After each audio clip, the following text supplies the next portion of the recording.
Very good afternoon, everybody, and welcome to the Grand Store Victory Park Stadium for this afternoon's game between Chorley and Merthyr Town. Myself, Pete Tscherewik, joined alongside a special guest. It's not you and Murray. Take it away, James.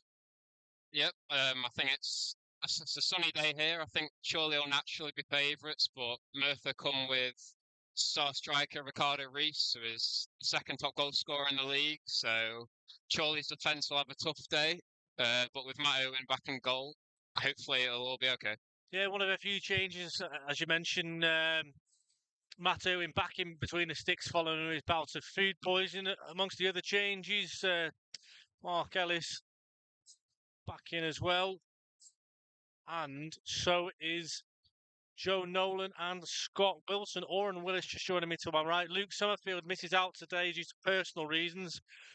Luke is okay, nothing to worry about on that front. And then elsewhere, we've got Taylor O'Kane misses out altogether through injury. And Jack Sampson is also still not quite ready yet to return to play. I imagine Jack will probably be back next week. Was very, very close to making the bench, but just this afternoon comes too soon.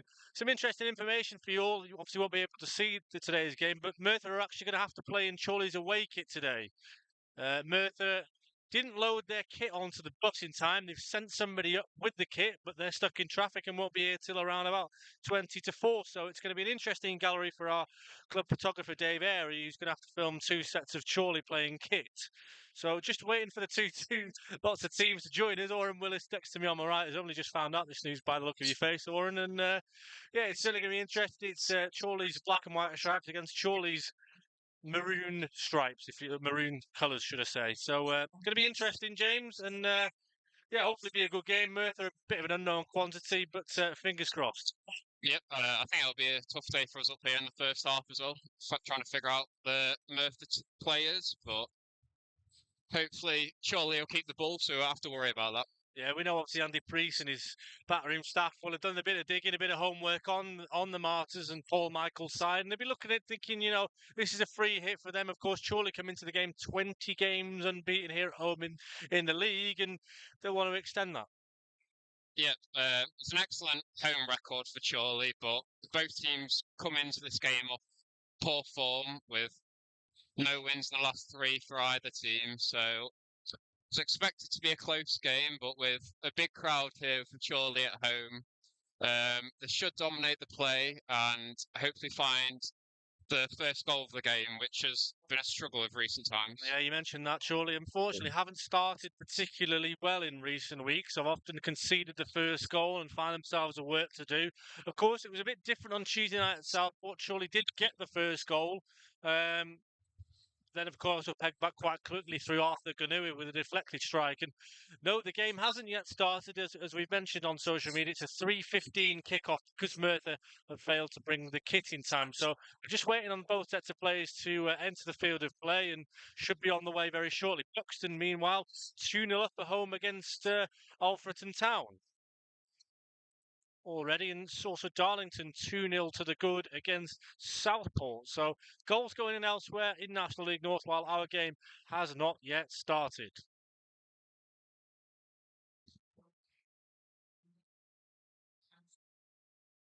I think we must be waiting on the players here because of this kit. I suppose you could call it a debacle.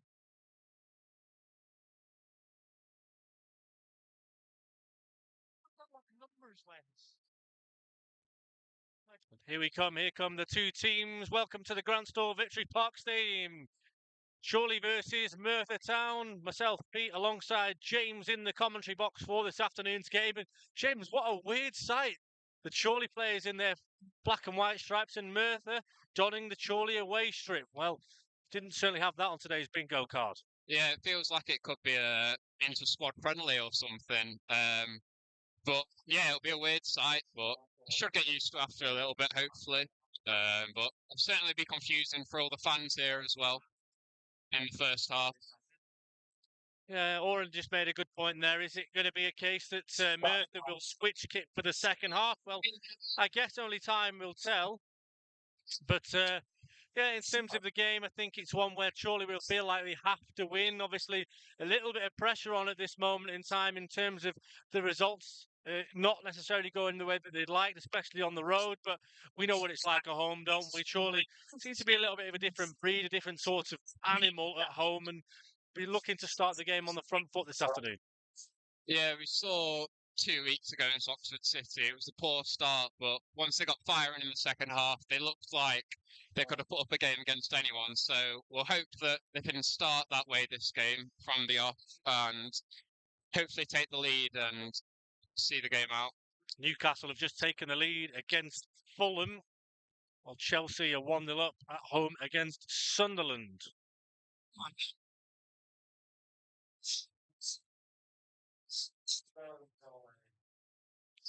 As mentioned, a couple of changes for Chorley this afternoon, of course.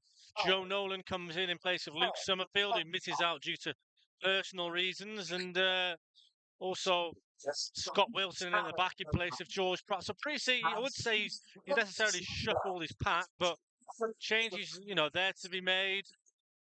Options in his squad. Jacob Murphy's got the opening goal for Newcastle. And Buxton 3-0 up now inside 16 minutes against Alfred Town.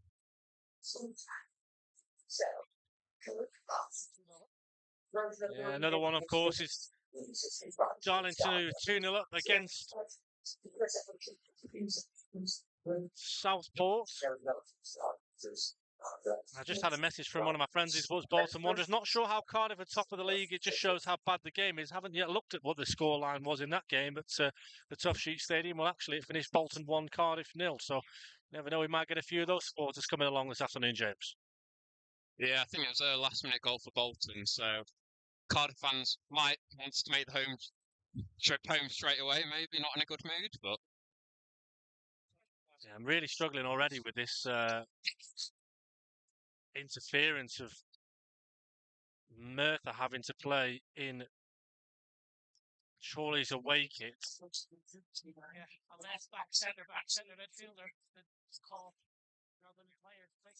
You look at it and you look for those numbers, don't you, James? You look at and see, we've got number X, Y, Z on the field, but you're looking at it there, and it's just weird because you've got Tom Walker's shirt on, but actually it's the number 17, Matthew Harris. yeah, so it'll be difficult to get used to the team, but hopefully for our sake in the second half, they're able to change back into their own kit. Have to wait and see, but certainly not something I've ever seen before, but it's a long throw from Blake, man. Chorley looking to start quickly here. Hewitt finds Clark. Tom Carr looked at a bit of room to run into there, but seemed to half commit, didn't he? You're not sure, I think. Tom, you probably want a little bit more. Down the line, number 10 goes. It's Ricardo Reese, the man you mentioned, James, the goal-scoring record in leagues below, and committed to signing for Paul Michael's side this time around as well. Now Twomley down the left-hand side. Another player who's dangerous. Good play from Merthyr. Good defending by Warren Clark, who puts the ball clear only as far as Alex John. It's interesting, actually. They've got a number 4 shirt on, but no, I'm not too sure they are.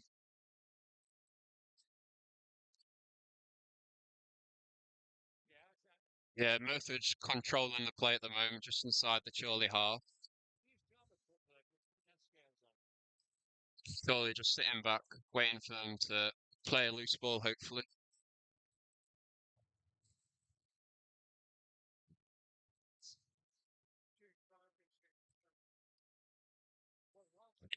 As you say, James, just looking to try and build up nice and slowly, patient play down the right-hand side over on the far side. And Carvley nips in once, twice, 3 times and forces the defender back and forces him back again all the way back to Jamie Cogman, the only Merthyr player in the correct attire this afternoon, which is He brought us some. useful. Yeah, he brought his own, says Oren, and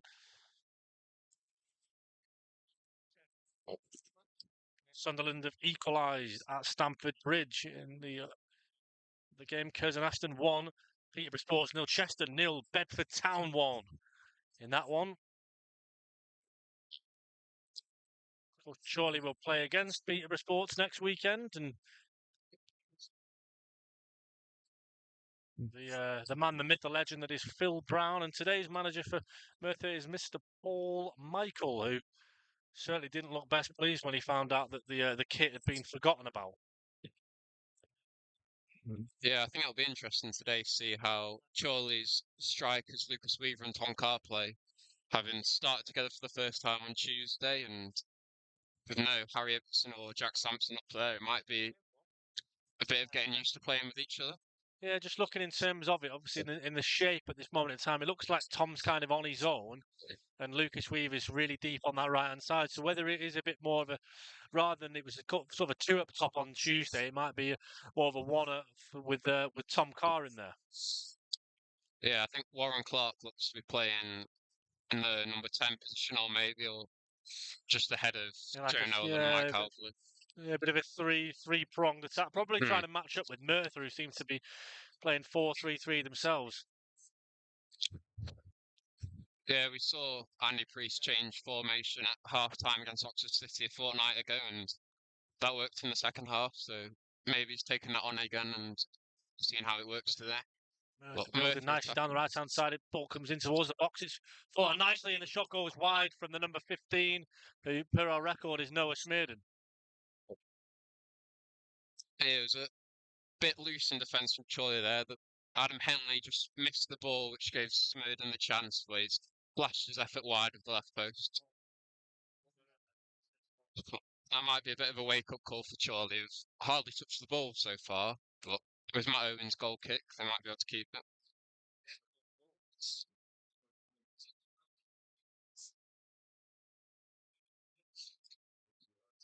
Back goes to the goalkeeper, who lofts it high. Calverley wins the area battle, and Weaver then tries to find Tom Carr. It's in behind, and Harris is under pressure and doesn't look convincing. Yeah, it was good pressure from Tom Carr there, just putting the Merthyr defence and not giving them time, but keeper managed to claim it.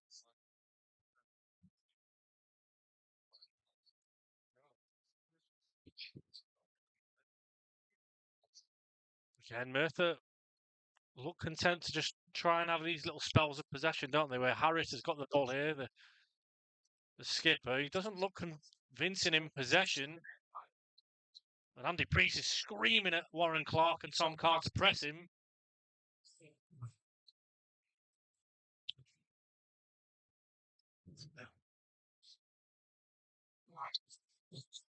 Oh, and Pogman again forced to punt it long, and doesn't look brilliant in terms of his distribution at this moment in time. Good stepping in by Scott Wilson to win the ball back. Finds Craig Hewitt down the left-hand side. Here he goes, there's Craig. Looks to beat his man, does that very nicely. Craig Hewitt across the face of the box, and Tom Carr was kind of lying in wait, but just couldn't connect. Yeah, it was a good run from Craig Hewitt there. I think we've seen in recent games that he's been Chorley's danger man. Making it 6 on the goals counter themselves. It's a 2-on-2 situation. Calverley does really well actually defending it, and wins his side a free kick. Buxton 4, Alfreton Town 0 inside 23 minutes. Well, fair to say, James, that the new manager bounce at Alfreton lasted, well, less than a game, because they only drew at the week. They lost in their opening game against Chester. Yeah, different start for Buxton. Seems to have been scoring a lot of late winners recently, but really taking charge early on today. As the famous FIFA line he's made them pay. Erwin goes long with his kick, won by a Merthyr player.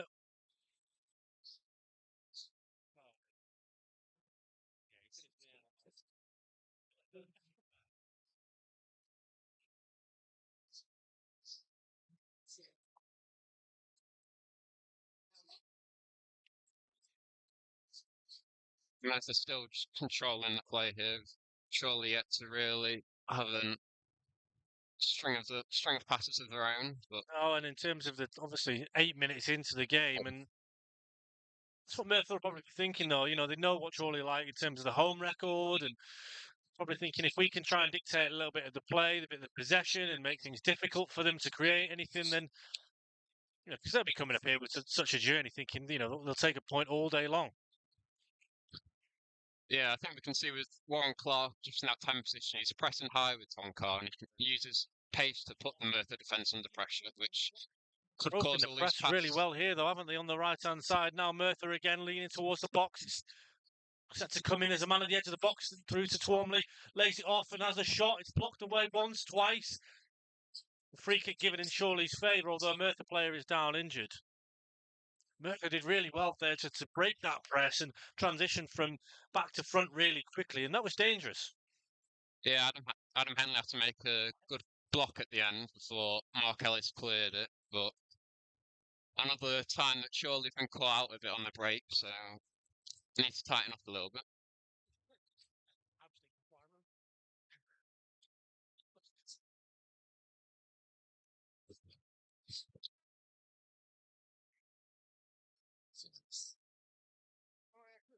Waiting for Merthyr's Ricardo Reese, I think it is, just down on the floor, waiting to restart. He's booked him for it. What's his job in on the tackle? Yeah, the 27 is by his shirt number. I'm not entirely sure who it was who's been booked. Definitely a Merthyr player in the book.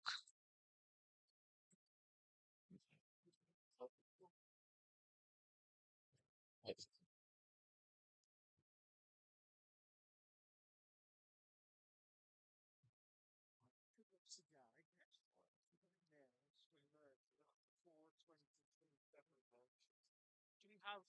No. Good set.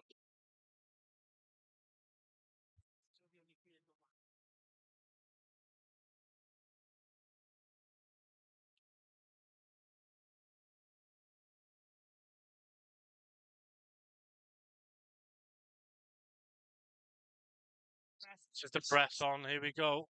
Cogman has to probably go with this with his weaker left. He takes a step and falls.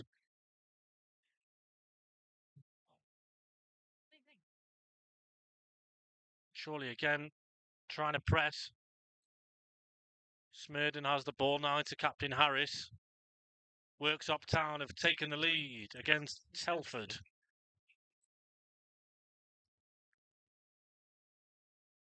Yeah, Merthyr look happy to dictate play slowly with the ball, but Chorley's press has caused them slight issues, and Chorley have won it back now with Craig Hewitt.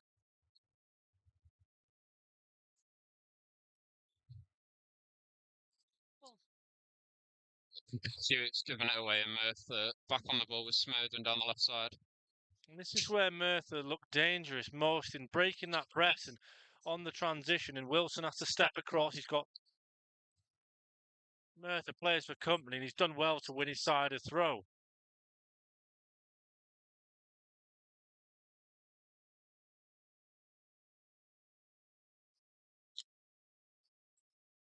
It'll be Adam Henley to take the throw in down the right.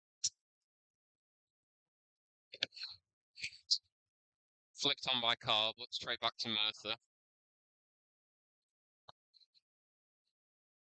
Tom Carr makes the challenge on Noah Smurden, who ironically is wearing Luke Summerfield's shirt with a frizzy afro. Well, they really are poles apart.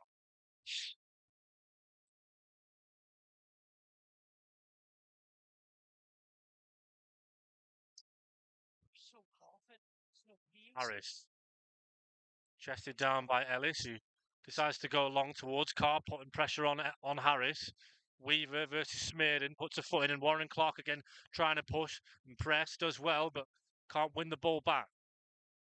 Good afternoon, Alan from southern Spain. Hope you're okay.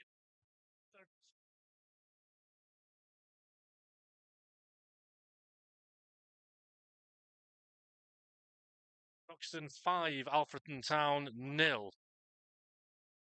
You know the song James, I predict a riot. Well, I think that's probably being kind to Alfreton. Head up! Well done, Yeah. Adam Henley does well. That really, for me, is a yellow card, but he's allowed play to continue. And Hewitt's down the left-hand side. Henley's just getting up to his feet. Hewitt tries to beat his man, does well, goes down under a challenge, gets back up to his feet. Nothing given by the referee. Be interested to see if he goes back and books the offender for the challenge on Henley.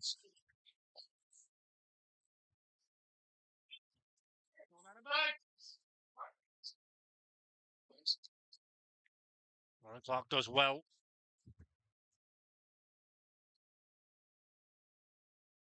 Yeah, we've seen again Craig Hewitt causing problems down the left.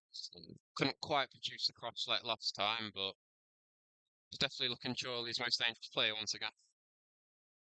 Yeah, it's when he gets into that pocket and you see the areas where he tries to sort of beat the player and go beyond him. And a lot of the time in recent weeks, it hasn't really fallen in his favour. It's almost gone out for a goal kick. Me and you have spoken about it quite a bit, where he's just lacking that final piece of the puzzle. But against Southport, it was a lot more refined, I felt. And obviously the goal he got was a fantastic one to get Chorley the lead on Tuesday night.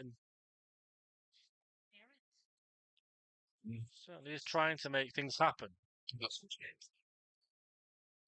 Clark tries to poke it clear for Carr, who's under pressure from Smearden. Henley kicks it clear. Better sound today, that's good. Maybe it's because Ewan's not with us, James. You never know. It's a little bit of a right smile. No, we haven't changed anything. I had to update a few bits of things on the software, but it's pretty much as it was. Hewitt's down the left again. Hewitt, 1v1, looking to try and isolate his defender. Here he comes. Goes left, goes right, still going. Calverley's on the edge of the box. Hewitt will go for goal, and it's blocked by the number 2. And Hewitt tries to win the ricochet, but can't. 15 minutes gone here at the Grand Store Victory Park Stadium. Remains Chorley 0, Merthyr Town 0. Mark Ellis just couldn't quite control that, and it's gone out from Merthyr throwing on the far side.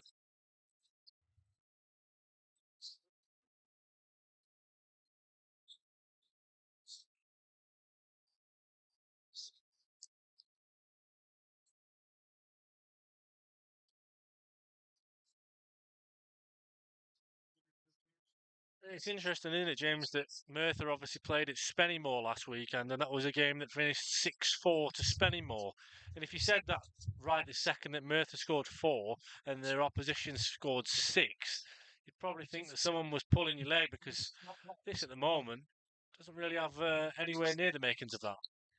Yeah, it's quite a slow, leisurely start from Merthyr at the moment.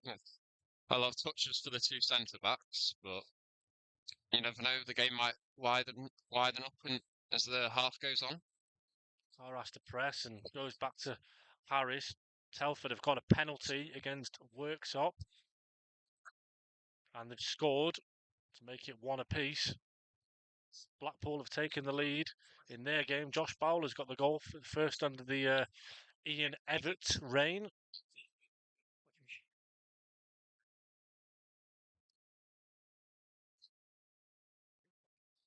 Ball forward again, and Ellis gets his clearance all wrong. Calverley can't get it down, and Merthyr will settle for a throw.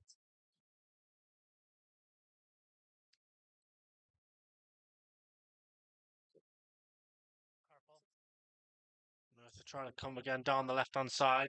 It's over to the number 8. He swings the ball towards goal, and it was a cross that ended up being more of a shot and claimed in the end by Matt Irwin.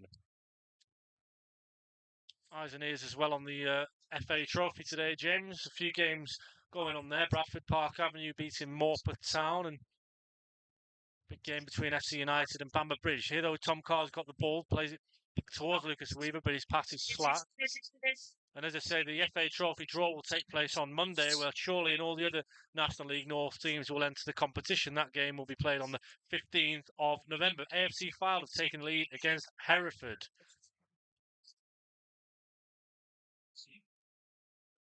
Tom Carr's into the box there from Blaken's ball.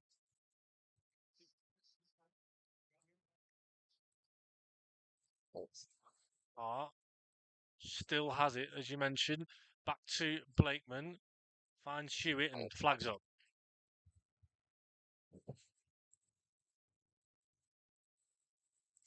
Yeah, it was a nice chip ball from Adam Blakeman there into Tom Carr just inside the box, but tried to recycle it before They got called offside.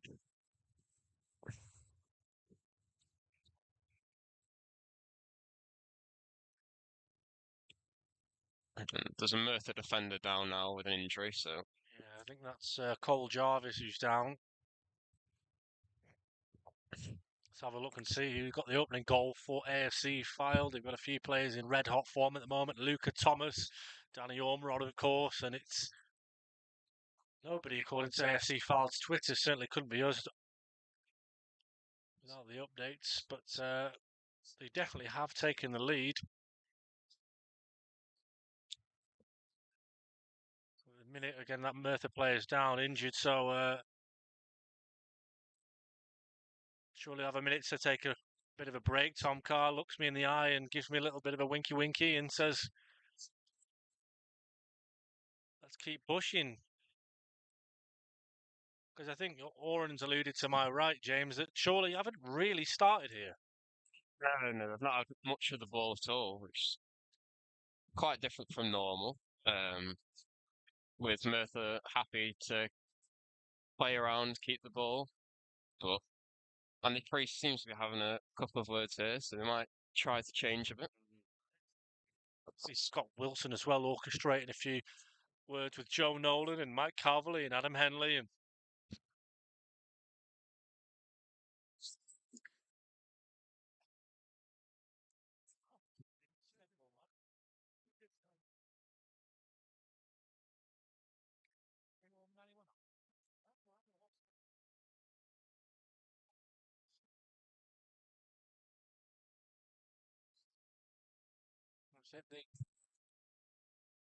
not too sure on the defender. He's getting some of the magic spray, the magic sponge. I can't see a Merthyr player being ready to get warm.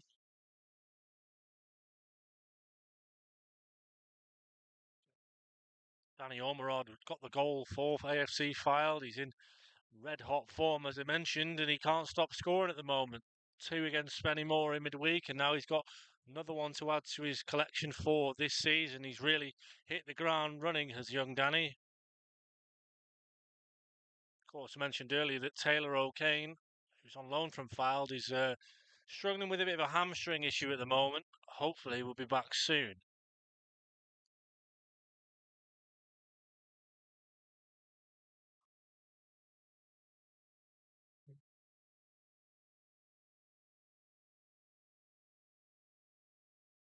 Yeah, I think it was Alex John that went down for Merthyr, but he seems ready to come back on.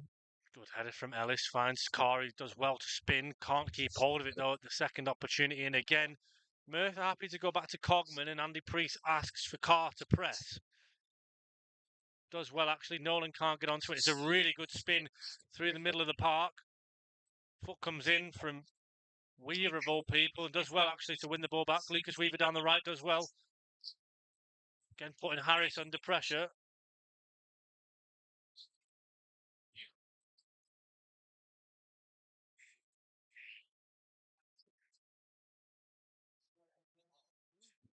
Good pressure again from Weaver, just to put Smearden under pressure, but it'll be a Merthyr thrown.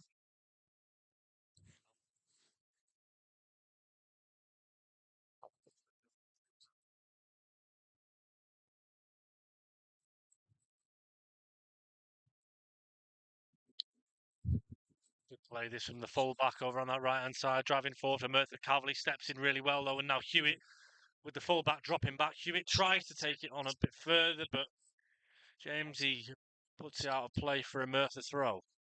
Yeah, I'm not sure there's much space for him to run into that time, so it's a bit of a poor touch and it's gone for a throw.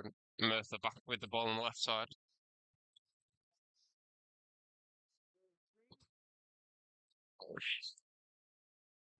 Surely have won it back and it'll go back to Matt Irwin in goal. Hooks it out towards Blakeman, who actually fell over, and Blakeman has to do well to come back in.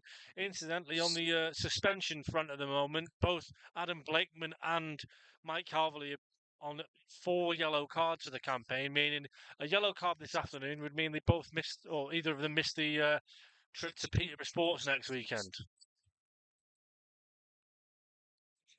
Wing goes long towards Weaver and looks to beat. Hold it!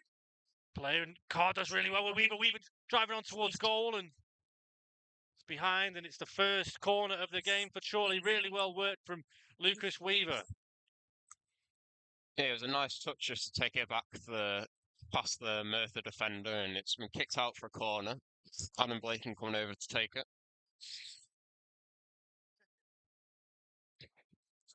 Mark Ellis and Scott Wilson will make their way into the box as well, giving more of a threat for Chorley. And Chorley be hoping to make their set piece presence felt here, because it's been a little while since Chorley scored a set piece. They're making more of a habit of conceding them recently, but Blakeman to deliver this ball in. Here it comes, lofted high. Cogman comes for it, misses it. Wilson's up in the air, still alive. Cleared off the line-ish by the number 4. I would say he was off the line, but it wasn't really, as Ellis is still up for it. Inside the box he goes, he's trying to charge after the ball, and Mark Ellis protesting that it was a corner kick, but the referee, Lewis Griffith, says no, goal kick.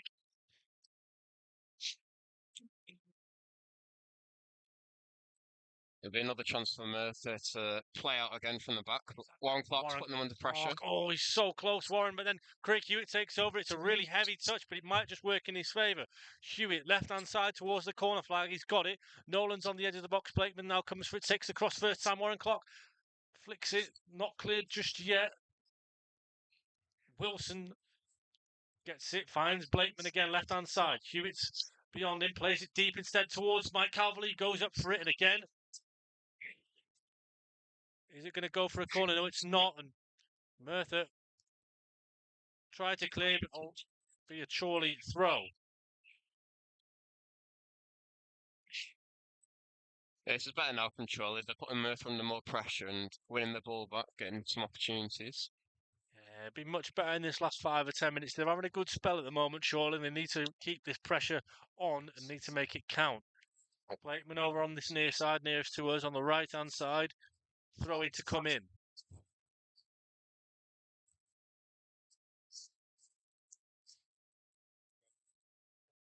Be a long throw from Blakeman. Ellis is there towards the back stick.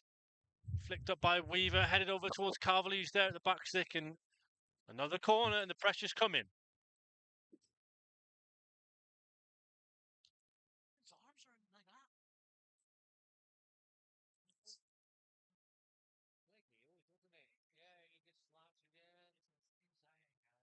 that. Adam Blakeman makes his way over again to take the corner from the opposite side to last time.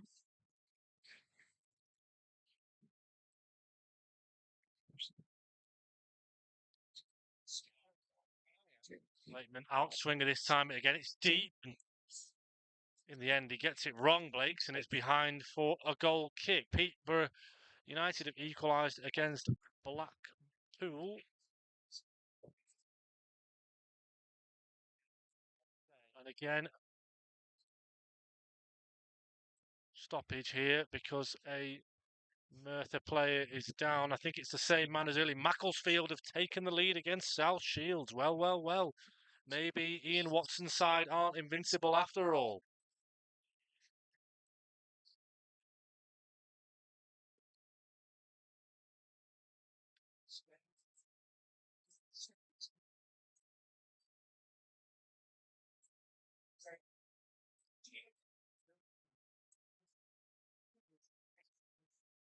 And you know what? It's interesting, isn't it, James? In these instances, Chorley had a really good spell of pressure there, 5 or 10 minutes, and then I'm not saying there's any foul play involved, but just so happens that a Merthyr player goes down injured, and it just sort of kills the flow of the game a little bit, doesn't it? Yeah, Chorley was starting to dominate a bit more, and even though Merthyr have had a lot of possession, not really created any opportunities apart from Smearden's early effort. But yeah, as you're saying, Chorley was starting to turn the momentum over, but another break in play.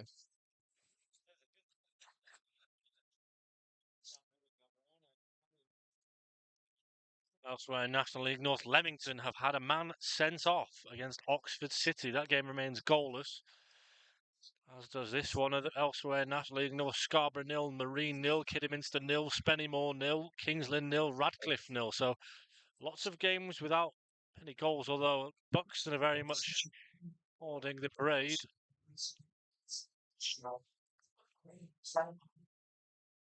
Tom Handley is going to come on in place of Alex John.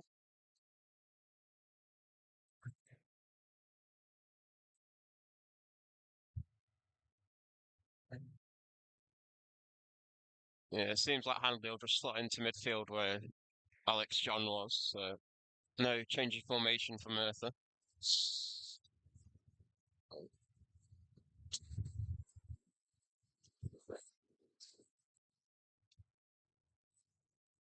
Well done, Joe! Chorley down the right now, but go out from Merthyr throwing.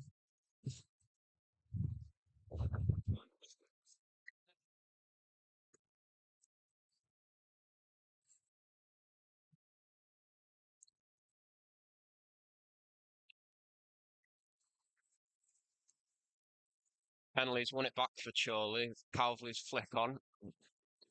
Played out from Hennis, flicks it nicely and gets the ball back and goes again towards the box, but Hennis takes it first time. Can't get it bob on. Again, they give it away here cheaply. Clark's got it, takes a touch. Calvley tried to get there. Joe Nolan's missed it. And now Ricardo Reese on the counter with bags of pace, plays it across the face. Twomley puts it across and cleared away by Ellis. And that again, James, is evidence there that Merthyr looked dangerous on the break. Yeah, especially with Ricardo Reese up there, as you said. Got 9 goals already this season, so it's going to be a big threat for Mark Ellis and Scott Wilson at the back today.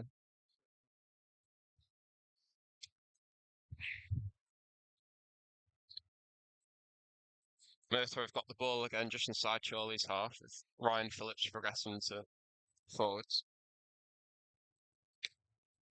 But Smearden's ball has lost it and Ellis will collect. It's Henley down the right.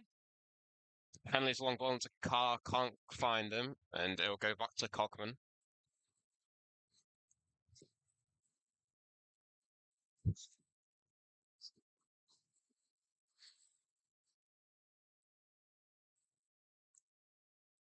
Again, Merthyr just playing it around, but Warren Clark's putting pressure on them with Lucas Weaver down the right as well. Oh.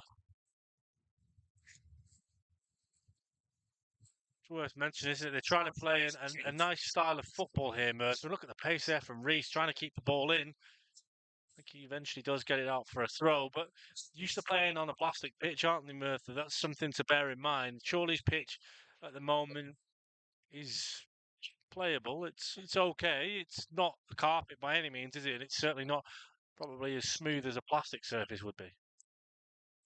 Yeah, it doesn't quite seem to phase them yet. They're still continuing with the possession approach, but as I've said, they've not created many opportunities yet, so it's not too worrying for Chorley as of now. And Craig Hewitt's now down the left, but he's lost the ball. Ryan Phillips will go back to the goalkeeper. Surely, I would be frustrated that they've not tested Cogman, have they? He hasn't made a save yet, if I'm not mistaken. And surely we'll be wanting to test the keeper, because it's fair to say as well on Tuesday night they didn't test Chris Renshaw enough either, did they? Yeah, apart from Craig Hewitt effort, wasn't many opportunities for Chorley in front of goal, especially in the final half an hour or so after Southport equalised. It was all Southport, so. Lateman on just inside the Merthyr half. Free kick to come in. 33 minutes gone here. It's still goalless at the Grand Store Victory Park Stadium. Surely, certainly have come into it.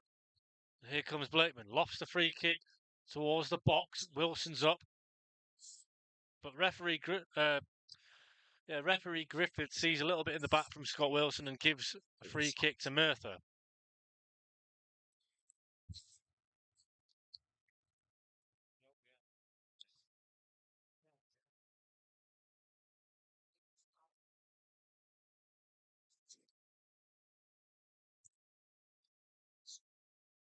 Yeah, Merthyr's keeping the ball around their own box at the moment with Tom Carr and Warren Clark there to press them. Probably the frustrating thing for Chorley at the moment is the Merthyr are having these spells of possession where they're keeping the ball really well and the ball's in behind. Reese versus Irwin. Ricardo Reese beats Matt Irwin. His touch is just too heavy and he's got away with it. Ricardo Reese looked in on goal there, didn't he? He did really well to beat Irwin, but his touch was just too heavy. Yeah, Chorley breathed a sigh of relief as Ricardo Reese looked to inches away from scoring the opener there for the visitors. Yeah, I think Chorley got a bit lucky there with Ellis caught out a bit and Reese rounded Irwin, but and Reese has got the ball again with an attack. Oh, it's across the face and it's into Twomley. Sets himself, but he has to score, but Matt Irwin saves it. He has to score that, does Lewis Twomley. Two big chances in the space of about 90 seconds for the visitors, who will be thinking, how on earth are we not ahead? Yeah, and they've just had a penalty shout turned down as well in the box, but it didn't look to be a foul, so they're a free-wave play on. But Callum Ryan Phillips will progress with the ball here.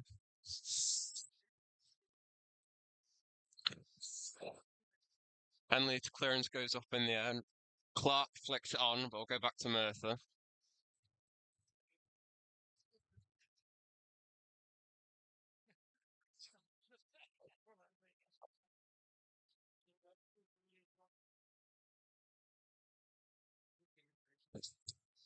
And again, Merthyr down the left here, and Twomley with the ball again, bypassing Nolan, out to Reese on the left-hand side. Crossing into the box, but Irwin claims it. It's interesting that this game ebbs and flows at the minute. Surely you've had 5 or 10 minutes of sustained pressure, and then all of a sudden Merthyr could have been 2-0 up in the space of 2 minutes. Yeah, Chorley's attacking output hasn't looked too promising so far, mainly using Craig Hewitt down the left, but struggled to create many chances. It's one of them with players like Tom Carr, obviously not been in the goals of late. Had a few little problems with his hamstring, and a player like Tom needs a goal today to get his confidence going. You know, Merthyr certainly stood their own here inside the opening 35 minutes of the game.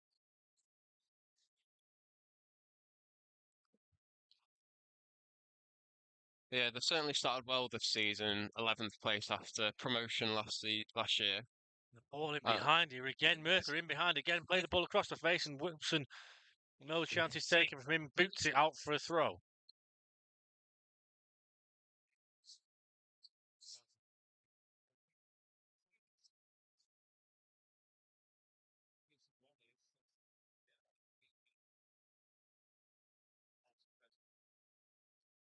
Yeah, it'll be thrown for Merthyr on the far side, down Chorley's left. Just hard left up for Chorley, so everyone else back. Ball's in towards the box again and flags up.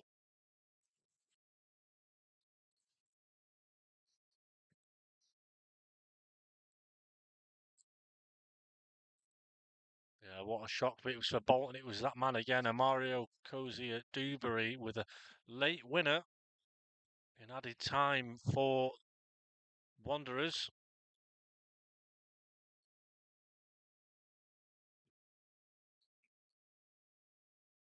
"37 minutes gone here, still goalless, and Chorley left frustrated at the moment.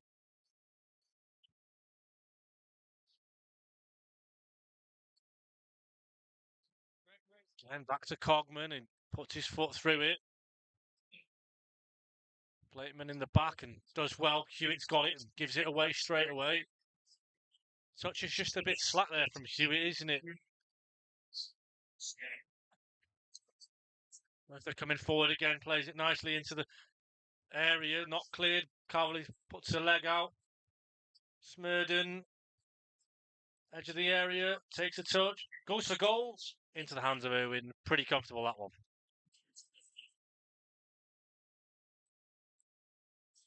Yeah, just another time that Merthyr made a quick attack. Chorley men not quite being able to get back quick enough. All that from Irwin though, and it's in towards Tom Card, heads it down to himself, takes a touch, looking to draw a foul. He's still inside the box, plays it back to Hewitt, takes a touch. Blakeman's Bit deeper. Nolan's there to offer an option. Finds Hewitt again, left-hand side. Digs out across. It's a poor delivery, though, and Hewitt's head goes down. Oh, and Blakeman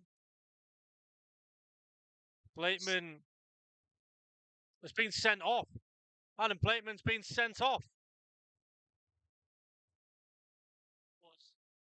Adam Blakeman has been sent off 39 minutes into the game. It's a late lunge from Blake. On another day, is it a yellow card? Is it a red? We'll have to see it back. But James, that certainly does change things.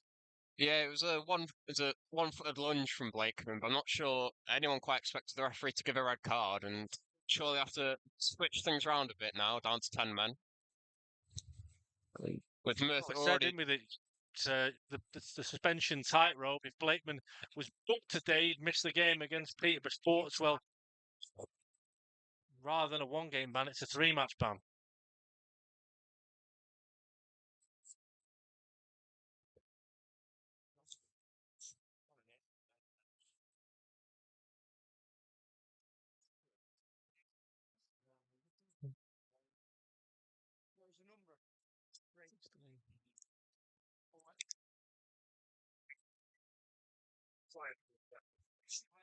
Yeah, it doesn't look like Chorley are going to make a change here. So, won't be an attacker brought off or anything. It'll be interesting. Let's have a look. Andy Priest, he hasn't asked anybody really to ready themselves. Tom Walker's getting himself one, so is Harvey Smith.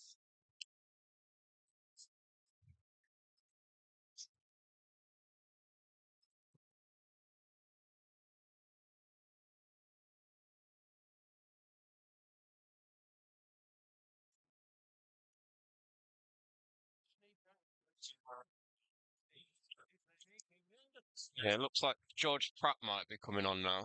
So Scott Wilson will be going to left back, and Pratt will slot in alongside Mark Ellis. George Pratt.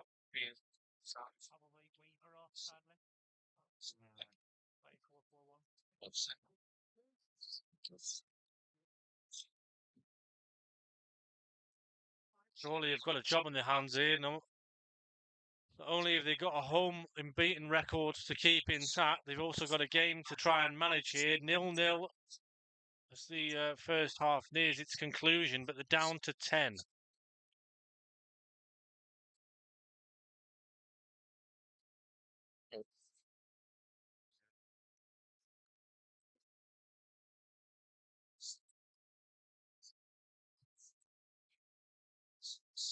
Confirmation that the change. Lucas Weaver is going to have to make way.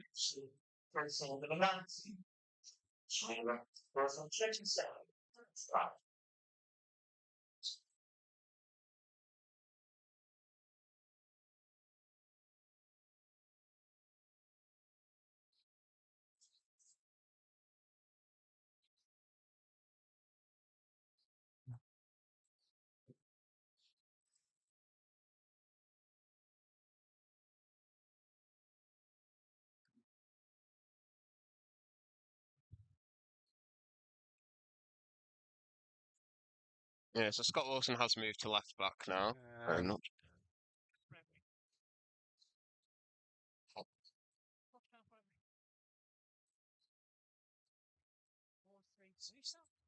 It looks at the minute like Chorley are going to try and play a 4-3-2 formation, James, because at this minute in time, Hewitt and Carr are the two men furthest forward, and that midfield three of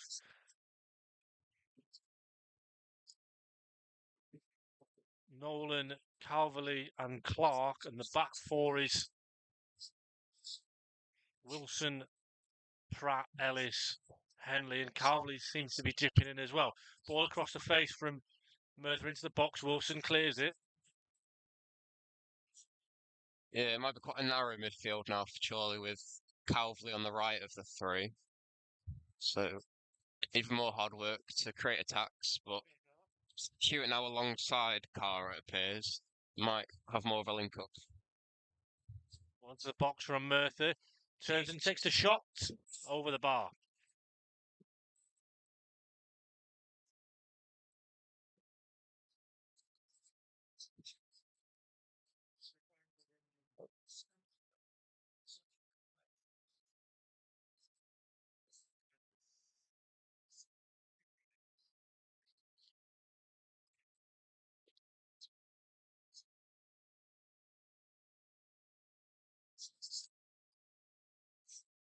Irwin will take his time with the goal kick. Can you imagine, James? There'll be quite a bit of added time here at the end of the first half. 44 minutes gone here, and Chorley probably just want to go into the break, and Andy Priest will want to just rally his troops together and say, look, there's a battle to be had here.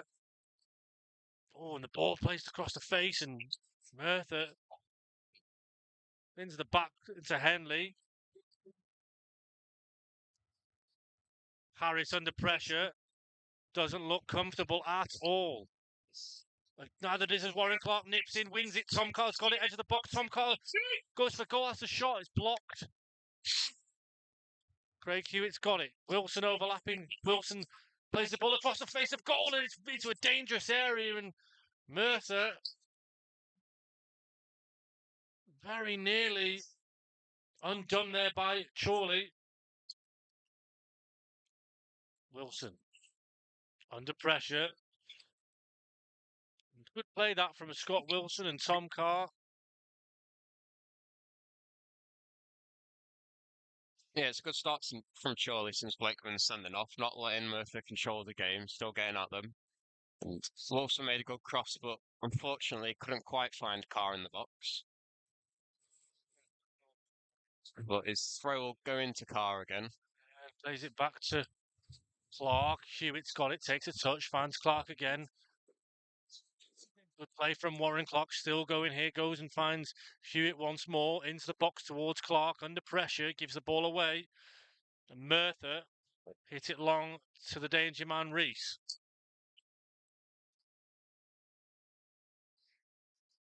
Pratt trying to get a foot in there, does well. Hewitt heads it down and tries to pay it back towards Clark.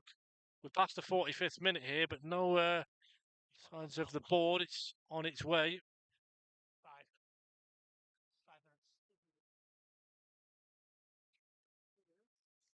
5 added minutes.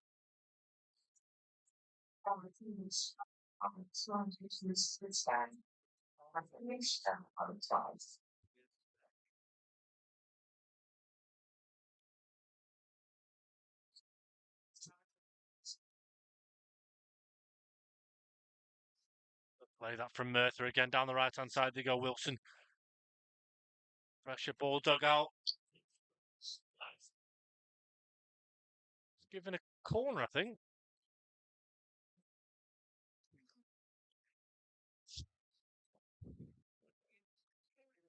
So James is ticking to added time. Surely going to want to be absolutely switched on here, because the last thing they want to do on the stroke of half time is to concede from a set piece. Yeah, it'd be a real killer after the sending off. Number 4 is absolutely free. Plays it across the box. Still alive. Irwin's going to have to come and claim it. This time he claims it with his hands.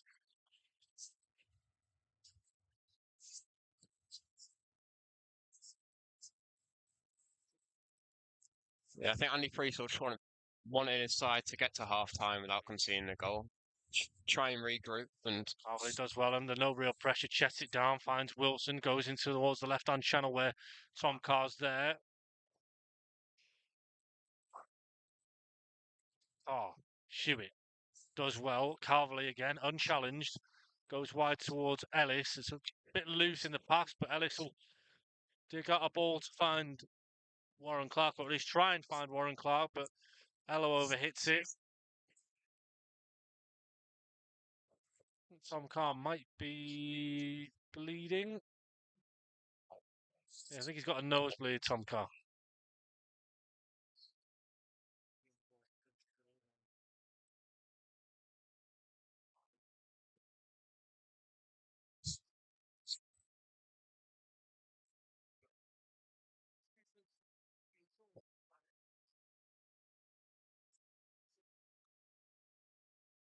Tom Carr's now gone down.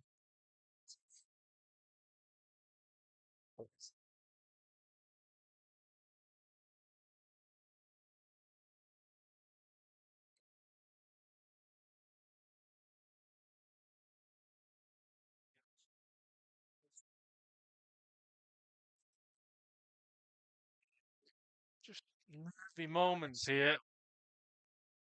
Matthew Harris, the captain of Merthyr, over having a look at Tom Carr.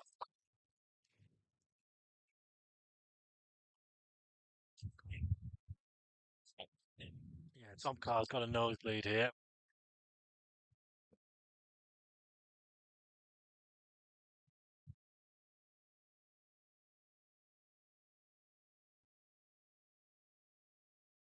Referee exchanging a few words with Andy Priest, who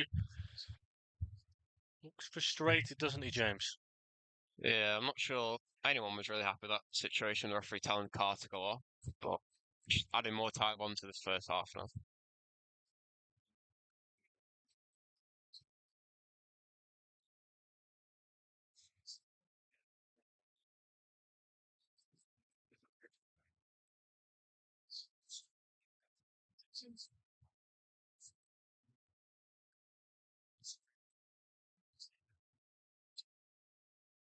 Carr is now ready to come back on.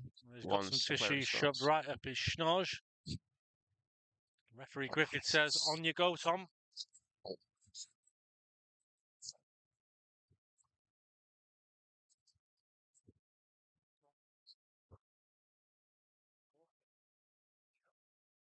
Played across, Reese is there. Oh, it's a shot and scores. Right on the stroke of half time, and Ricardo Reese has got the goal for Merthyr Town. It came from absolutely nowhere, in fairness, the ball from back to front, and Merthyr have got the lead. Yeah, the ball didn't look too threatening. It looked a tight angle for Reese, but he's squeezed it past Irwin into the far corner. And as we were saying, exactly what Chorley don't want just before half time after Adam Blakeman sending off.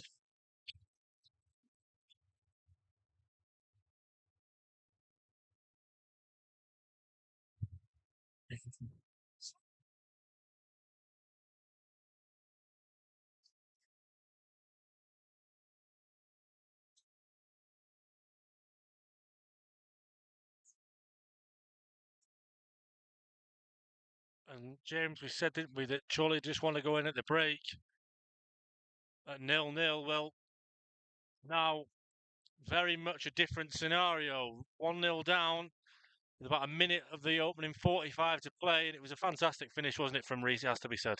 Yeah, he did really well to get it past Irwin into the far corner from the right side of the box. Look, Warren Clark will launch a long throw into the box here for Chorley, and perhaps a chance to grab an equaliser before half time. Clark throws it long towards Pratt, headed away by Reese. Wilson heads it up. Nolan then, with a bit of a shoulder on it. Carr nods it down. Carvely's going to be there to pick up the pieces. Cue it. Crosses. It's good. It's towards Ellis. Oh, it's so close. It's just over. It's so close for Mark Ellis. And that'll do it for the half-time whistle. Chorley 0, Merthyr Town 1. A sucker punch for Andy Priest's side, with Ricardo Reese scoring right on the stroke of half-time after Adam Blakeman was sent off just after the half-hour mark. We'll be back very shortly once we've had a bit of a breather.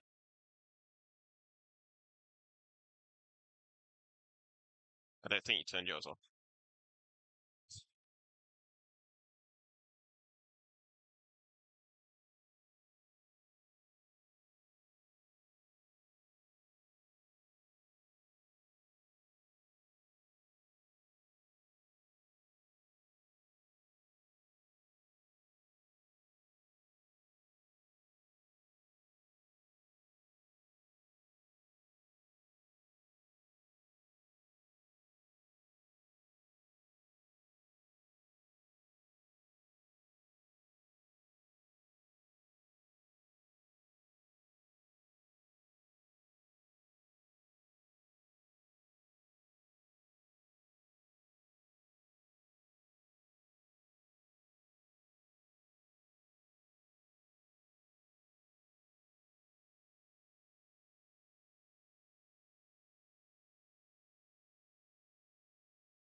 Good afternoon, everyone. We're back online. Pete's a bit delayed. I think he forgot the kickoff time. It's 1-0 to Merthyr Town. Merthyr are back in their own kit as well this time, so it should be easier to spot their players. Yeah, it was a bit hard understanding which player was which in the first half, with them wearing Chorley's away kit. But Merthyr are back in their mint green kit in the second half here. As they break down the left-hand side, that ball's just a bit too far for the Merthyr striker, and it's out for a goal kick to Chorley. Kick into the Duke Street end in the second half here. No changes for either side at half time, so Chorley still with the midfield three of Clark, Calvey and Nolan.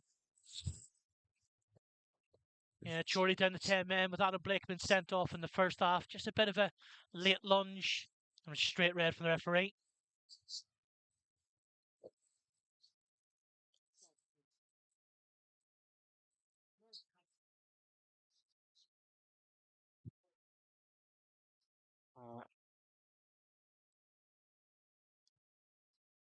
So in the second half here, we've got Smith on at left back, Pratt and Ellison centre half, and Adam Hanley on the right.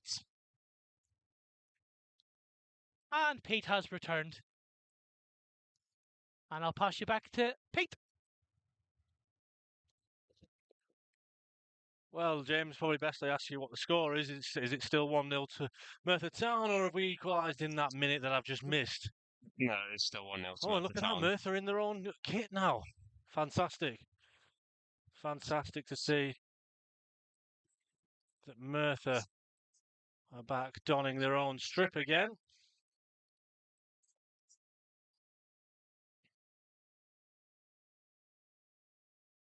Chorley have got the ball on the far side, Merthyr's left. But I'll go back to the halfway line. Ellis will go back to Irwin. Irwin goes long towards Clark, but he can't win the header. Sancho, get it wide. That's it. Well done. Nolan's as well, plays out to Henley on the right. Ellis will go for a long ball, which goes to Carr, and it'll be a Chorley throw.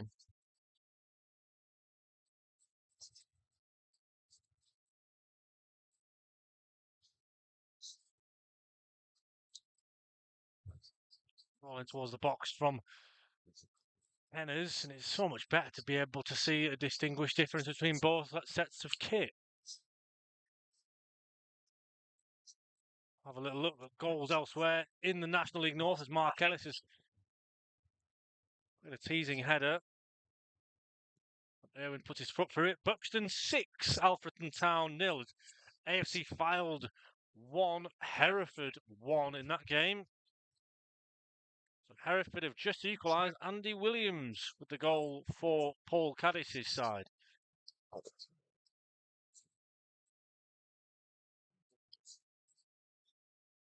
Yeah, Merthyr just dominating play again here, just around the halfway line. Sure, they'll probably be sat back a lot in this half, especially down to 10 men. So it'll be a tough afternoon for Tom Carr with a lot of running involved. Yeah, it's just one of those things. You look at it in terms of Wilson here, see, he finds himself in two minds, and Merthyr take that's got to be a yellow card for me. Yeah, booking incoming for number 12, Will Spears.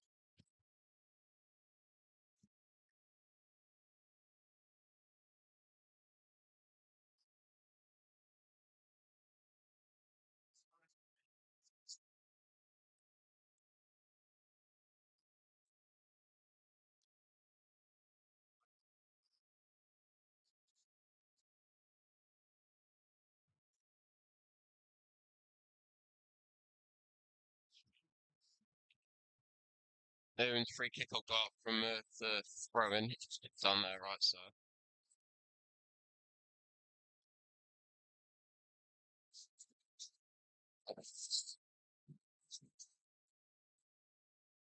Breeze calling again for that press, and Matthew Harris Has the ball.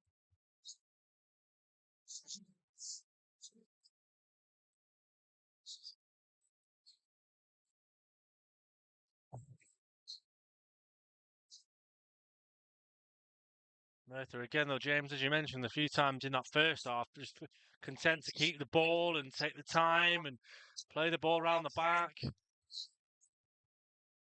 Yeah, I Chorley think trying to press from the front with Tom Carr, and he's trying his absolute best. But with Merthyr having that man advantage, it seems to be making all the difference at the moment. yeah, it's going to be a fairly long afternoon for Chorley if they can't find a way back. As Reese makes his way towards the box, well, intercepted, and Henley will clear it.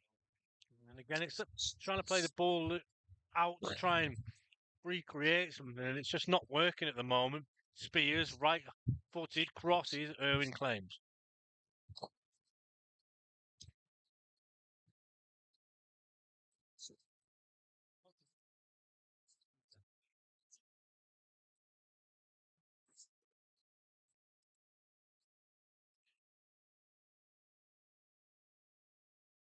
Frustrating there, James. You see Hewitt and Carr almost going for the same ball.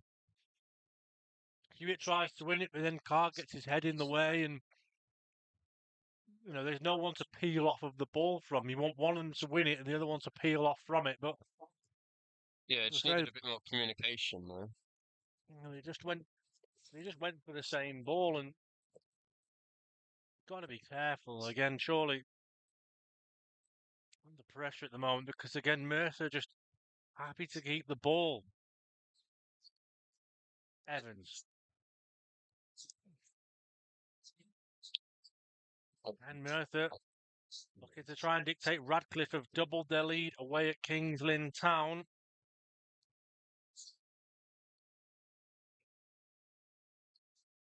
So at the moment, I'll have a little look at National League North in terms of goals going in and in terms of where the current position in the table is for Chorley. So Chorley will currently drop down to 8th. There's a ball played back from Spears into Cogman.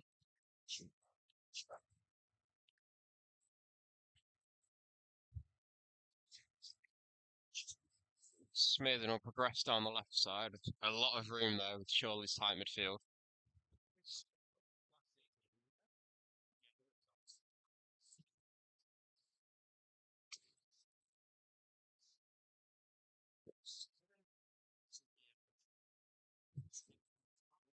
And Merthyr trying to come forward from deep. Out to the left, back in Smirden. Swamley doing well, and Henley takes no chances and concedes a throw.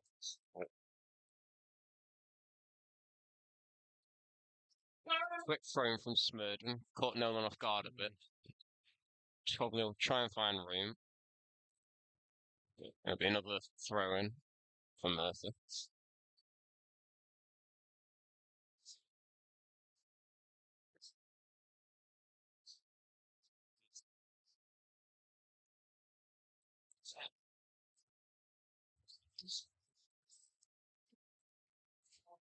Preston Darlington have been sent also down to 10 men while they're 2-0 up at home against Southport. Kidderminster 1-0 up against Spennymoor Town as well. So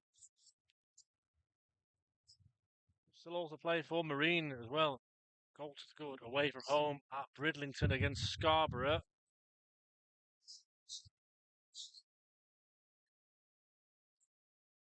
Ryan Phillips digs out the cross, headed by Clark and Spears. Under pressure, Tom Carr.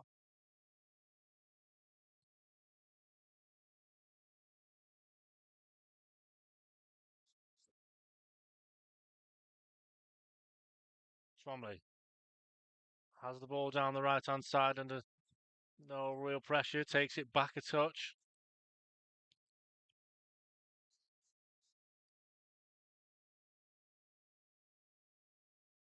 Harris doesn't deal with it very well there, takes a touch backwards, and at the minute, James, it's a case of Merthyr really looking to try and frustrate Chorley, isn't it? Yeah. Twomley turns, Right. makes his way past Calvary, pulls him back. Carvely's probably going to get booked for this. Or is he going to get away with it? As we mentioned, Carvely on the suspension tightrope. Yeah, Carvely.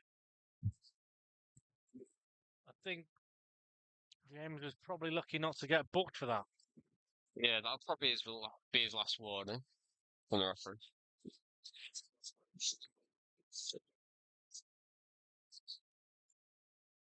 That'll be Twomley and Handley stood over the free kick. About 25 yards out from Matt Irwin's goal, just on the right side. They've already seen Twomley score a couple of really good ones. One especially this season. I can't remember, was it against Macclesfield at Merthyr at Penydarren Park? It was a fantastic goal. Irwin could be called upon here. Twomley over. It's the left footer. Take it. Oh, and Irwin to really open himself up for that. They're arguing that it should have been a corner, but I think he just about had it covered, although it did look like he was really having to stretch. Yeah, it looked dangerous, but ultimately went wide. So safe for Chorley, but good signs for Merthyr.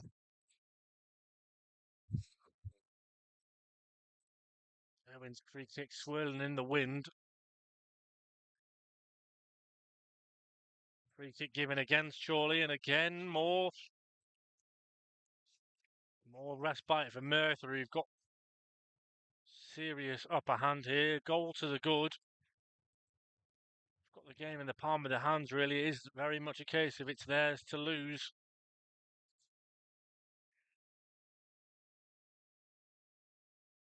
Yeah, you feel like at some point Chorley are going to have to play a bit more attack instead of sitting back with a goal down, but They sort of throw with caution over to the half wind an a little hour bit. left, Oxford so City have taken the lead against 10-man Leamington, and Bedford Town down to 10, but 2-0 up at home against Chester. And Chester, the only other team like Chorley, who've had that unbeaten home record for over a year. At this moment in time, both of those home records are going to be broken.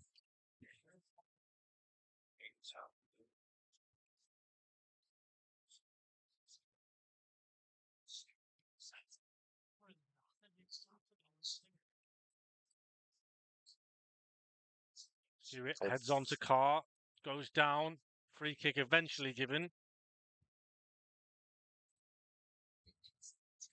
Merthyr manager Paul Michael not impressed.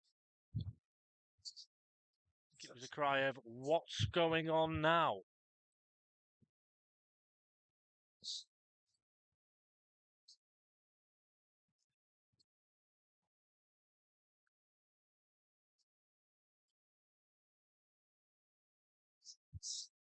Irwin, just inside the Chorley half with this free kick.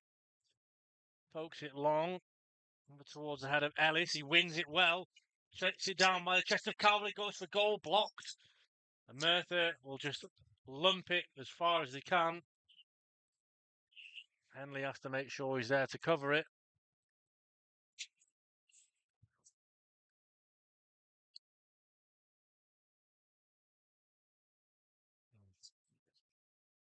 Chorley Cox was furthest man forward for Merthyr. See Scott Wilson here, James. He's almost like shaking his head in a bit of frustration as we approach the hour mark. Nolan heads up. Away again, second time, and he can't keep it in, and it will be a Merthyr throw. yeah, I think Chorley will just start to get frustrated as the game goes on, with less and less time to grab an equaliser. I think it's interesting. There's still a good chunk of the game left. There's still half an hour left of the game. Of course, the odds are not in Chorley's favour, but look at elements of how Merthyr are trying to play. It's almost as if they're 2 or 3 in front.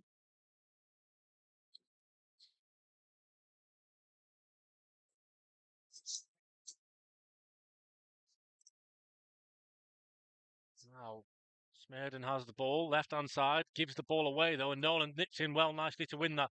It's a 2-1-3 with Tom Carr there. Plays it wide, he's asking a lot of Adam Henley, but he's got it, and Chorley now forward in numbers. Henley crosses, doesn't beat the first man, and luckily gets the second bite of the cherry, then again finds Smurden. Nolan was caught there by Smurden, and doesn't give the free kick in Chorley's favour, and Henley's won it back. I don't know why the referee hasn't given anything to Chorley there, because it looked all for set that Joe Nolan had been really badly caught. Anyway, play on. Pratt under pressure from Cox. Takes his time, left and right he goes. Actually back to Irwin to give it towards Hewitt. Takes a touchdown.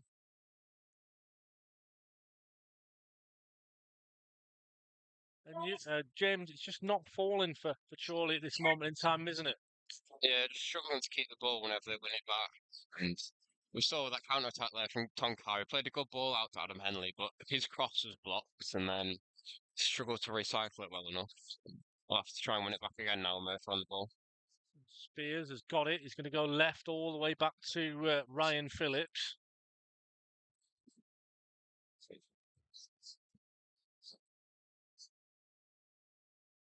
Plays the ball long towards Reese. It's a touching by Ellis, and it's back into Irwin. And again, it's that ball over the top from Merthyr trying to get Reese in behind. It's dangerous. Yeah, he's been the biggest player all game, really, causing problems for Ellis, Pratt and Wilson. But it was a vital touch from Ellis there, otherwise Reese could have been in again in a 1-on-1 v Matt Irwin.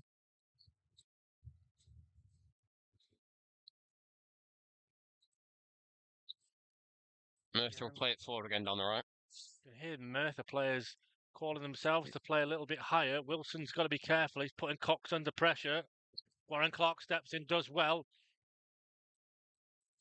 Ball again doesn't fall for Chorley.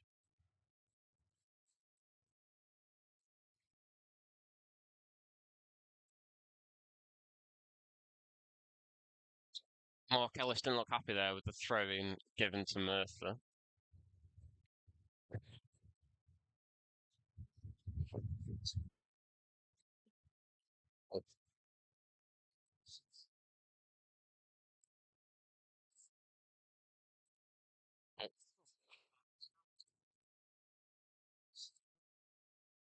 Formally plays out to Spears on the right. Crosses it, dangerous. Headed away by Pratt, chested by Hewitt, and Nolan takes over. Left to Clark. Again, though, it's that area, isn't it, where both are going for the same ball. And that's the frustrating thing, isn't it, James? Again, there's areas there where Chorley look like they could have an attack coming, but both players going for the same ball. Yeah, each time they seem to get the ball, there just seems to be a mix-up, which causes Play from problems. Warren Clark to read that one. Hewitt, head up. Down the left he goes. He's got 2-3 Merthyr players to beat. He's still going Hewitt, but Twomley sticks with him and wins the ball back. And now they can come forward themselves. Spears. Holland tries to put a foot in, but can't win the ball back. And now it's over to Noah Smurden. Reese takes a touch into Cox. Takes a shot first time into the hands of Irwin. You can hear what manager Paul Michael thought of that, James. Yeah, he didn't seem happy down there. Wasn't happy that his player in Cox took the shot. Now's a chance for Chorley to keep the ball with Matt Irwin in the box. But he chooses to go long, though. Calvley flicks it on, but Harris heads back. Touches it down and gives Pratt a bit of room to run into.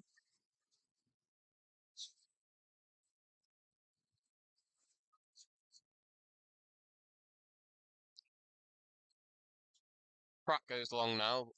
Carr can't head it on. This is where they want to press.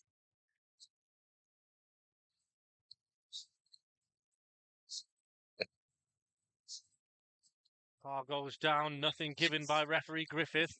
Again, they're going for that long ball to try and get Reese in. Nolan Plays it wide to Adam Henley.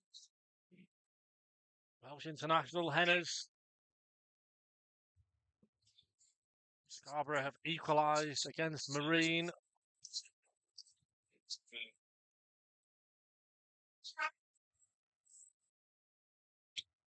It'd be a throw-in now for Merthyr. Just inside Blackburn their have half. turned it around 2-1 up against Southampton. And here remains Chorley 0, Merthyr Town 1. 66 minutes gone.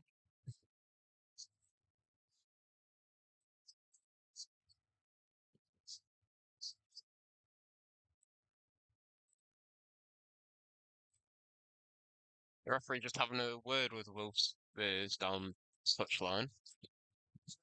Not sure what it's about. Newcastle have taken the lead in the 90th minute of the game at home against Fulham. It won't be a goal for Nick Walter-Marder.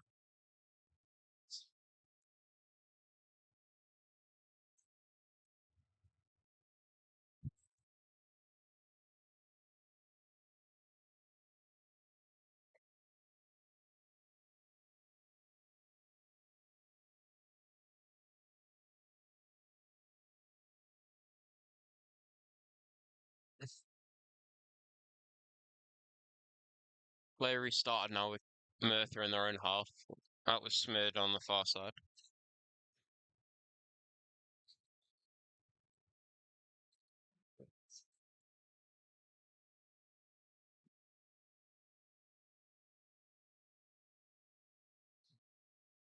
Press and Scott Wilson's got to get his legs moving here. He does do really well, and Ryan Phillips concedes a throw.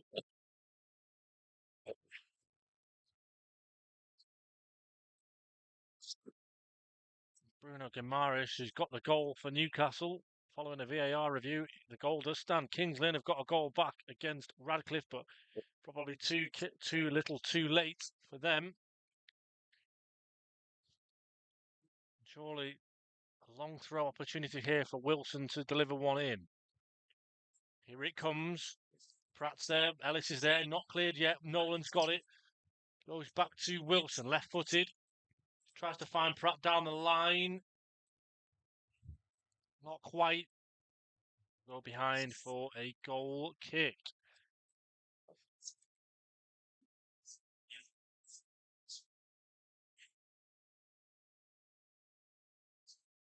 Yeah, again, Chorley struggling to make the most of an attack with the ball.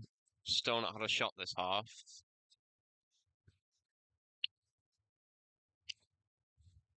Ryan Phillips has the ball. Wide to Spears. Tom Carr has to press once again.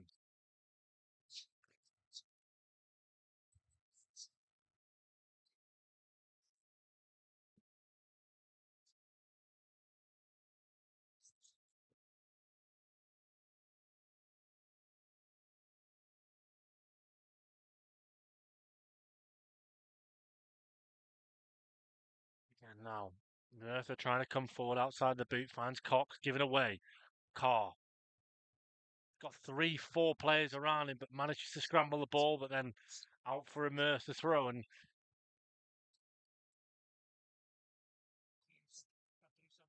in response to Kings Lynn scoring, Radcliffe have gone up the other end and made it 3. Anthony Johnson and Berlin Morley's team can't stop scoring.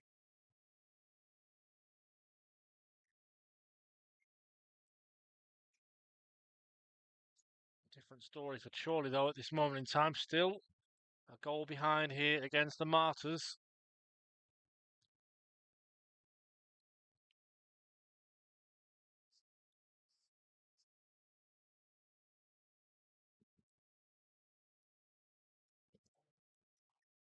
Down the line it goes from Merthyr across the face. It's still alive.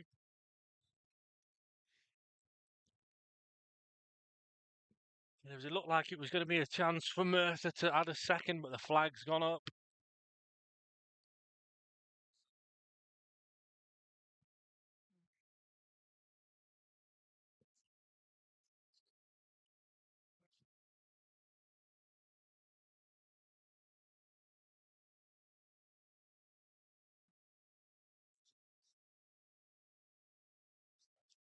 Yeah, Andy Priest has just given a shout to Harry Ibbotson, so I think we probably put 2 and 2 together and see what's coming next. Foot in from Clark, and he plays it all the way back to Irwin, and here comes Harry Ibbotson to strip himself ready for action. Ellis under pressure here, heads it back, and it's taken down. Matt Irwin's taken him out, and it's a penalty to Merthyr Town.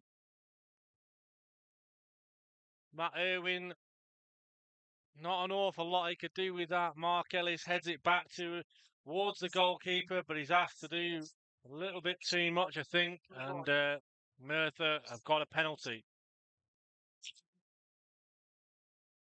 Yeah, Owen was almost forced into it there from Ellis's header. So not much the keeper could do. And now a chance for Merthyr to make it 2 with Reese stepping up on the penalty. Ricardo Reese, the opportunity to double his lead from the spot. It's Reese versus Irwin, and Reese scores.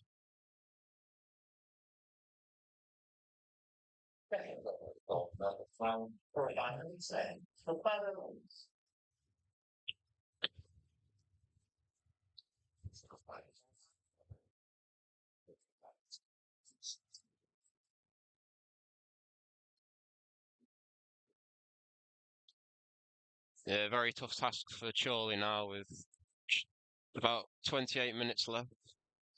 18 minutes left, sorry. You never know with Chorley, do you? But it would take a comeback of the highest proportions. Fylde have scored at the death against Hereford.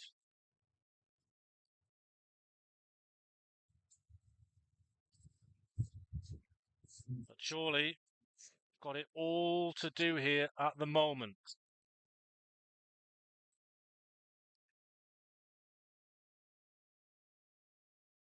Harry Ibbotson is readying himself to come on. It'll be interesting to see who he comes on for. I think it could be Tom Carr. It is Tom Carr.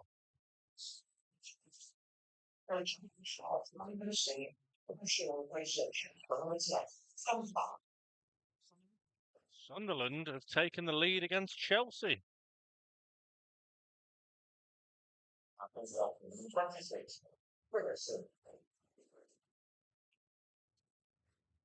73 minutes gone, and another change for Andy Priest's side. It's Harry Ibbotson on in place of Tom Carr.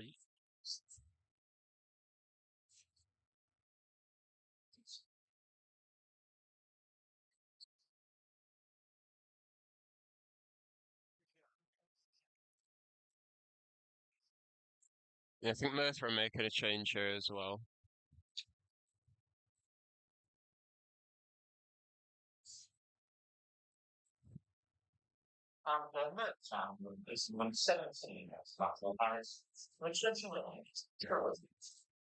Change for Merthyr, as you mentioned.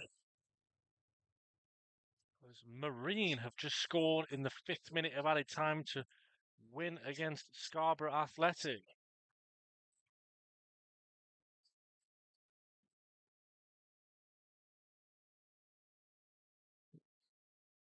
Chorley with the ball now. Chance to keep it.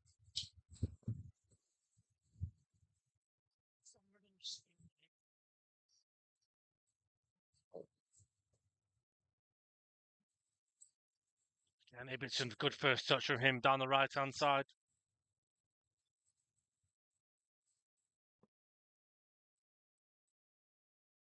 Cross from Ibbotson, it's behind for a Chorley corner.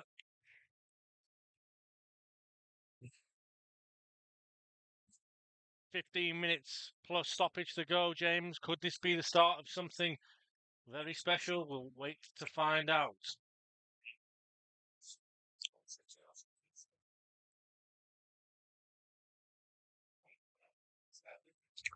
Yeah, the Craig Hewitt to take it, so an outswing corner from the right side. Goes to Calvley, but Calves and Hewitt, second bite of the cherry to deliver across. It's a good one. It's won by Scott Wilson. It's really well saved and well held by Jamie Cogman.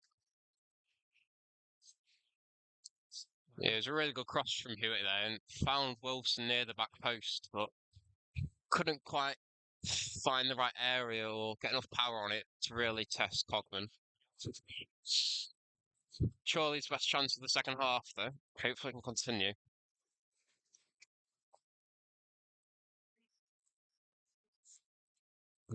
Reese now dropping deep again. Yeah.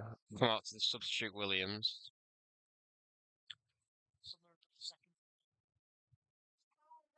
Now Spears down the right, looking to cross. Good play into Cox across the face, not cleared.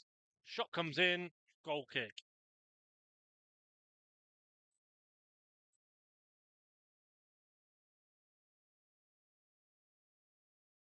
Altrincham managerless.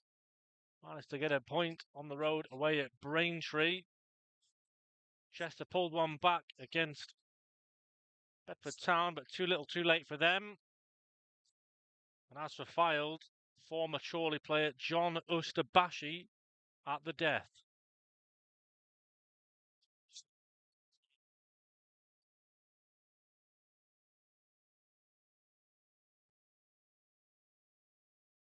Warren and Clark caught, and Chorley players are asking for a booking. At the death as well, Leamington equalised against Oxford City, so lots of late goals. But here, Chorley are going to need another couple.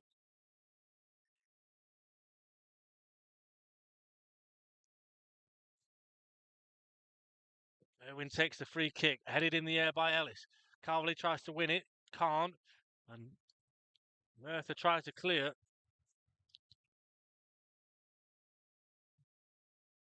And Henley goes back to Irwin, he'll launch it forward again. Towards Ellis is still up there, but Ellis is called offside, so it'll be a Merthyr free kick. Confirmation as the full-time whistles begin to blow in National League North.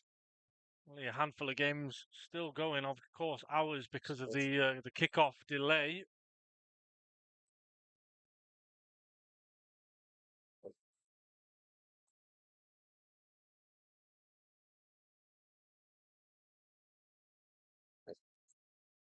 Again, though, James, it's that pattern of play, isn't it, where Merthyr, they get under the caution and they have a 5-minute spell, don't they, where they just keep the ball, retain possession, they look to go straight. And that's what they'll do, isn't it, when they've got the amount of advantage on the field. Yeah, they've got the time to keep the ball ticking around. No rush for them. So they'll try to frustrate Chorley for the last 10 or so minutes here. Andy Priest has options on the bench though with Tom Walker and Milan Malkovic. So Pratt puts his foot in. Pratt loses the ball. Got to be careful. There's still playing. Goes on. Cox has got it. Second chance, third chance, and Irwin almost to the rescue. And Merthyr will have to settle for a corner, and very nearly added a third there, didn't they? Yeah, it was a bit sloppy from Pratt in defence, and he allowed a chance for Merthyr, but luckily it's deflected wide.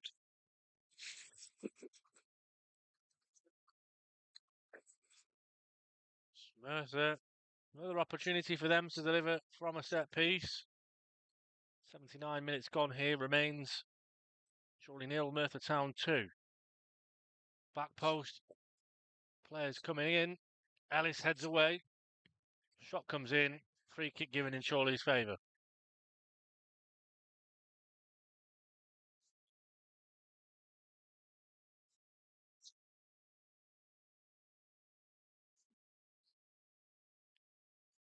Talking about unbeaten runs, South Shields have lost 1-0 on the road at Macclesfield, and Lancaster City in the division below have had their unbeaten record undone by Paul Carden's Warrington Town. Ibbotson does well, wins it, but again, there's no one there to feed off the end of it.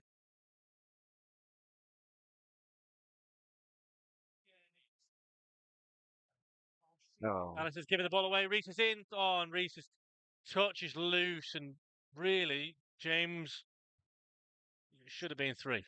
Yeah, massive let off there. Ellis's pass just went short and allowed Reese in, but his touch just went straight to Irwin, really. He didn't really give himself a chance to shoot. But Merthyr attack again. As Twomley bypasses Ellis down the left. And he'll cross it, but there's no one there, so Owen will pick up.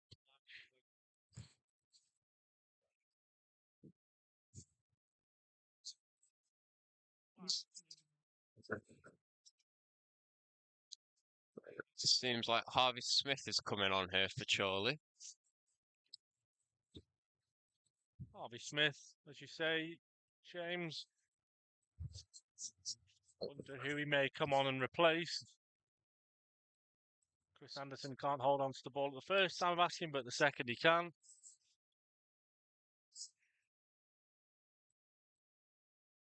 And Mark Ellis is coming off.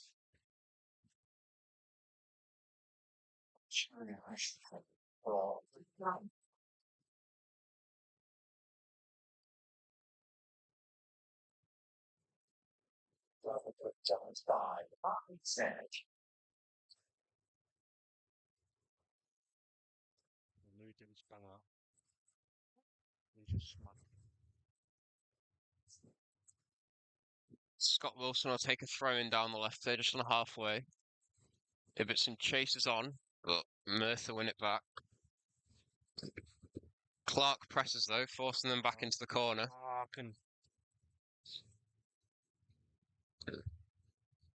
Via goal kick for Jamie Cogman though.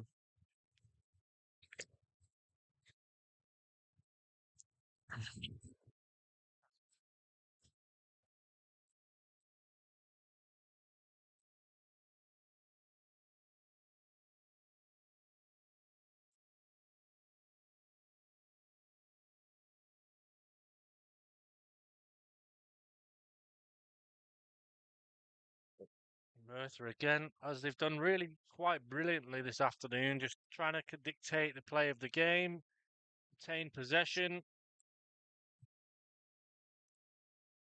Just restrict Chorley more than anything else, I think. Restricting it to, obviously Cogman made the save it to deny Wilson, but other than that, it's been pretty straightforward to them, hasn't it?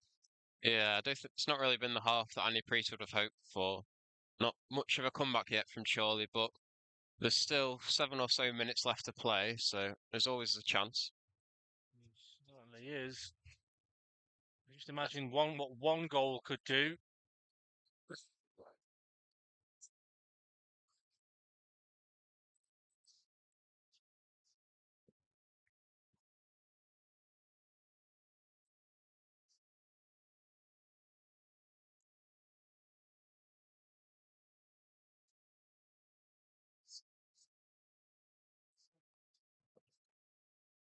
Ball played across the face and touches a bit loose, and pressure on Cogman.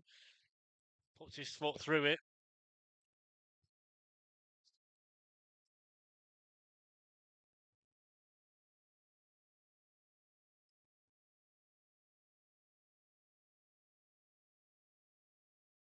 Evans plays out, Smeared on the left. It's got Hanley and Reese there. Goes to Reese, but Ibbotson does well to win it back. Nolan's pass is short of Hewitt. Merthyr with the ball again though. Smeared and chips it in to the box. Smith heads away. Henley clears to halfway.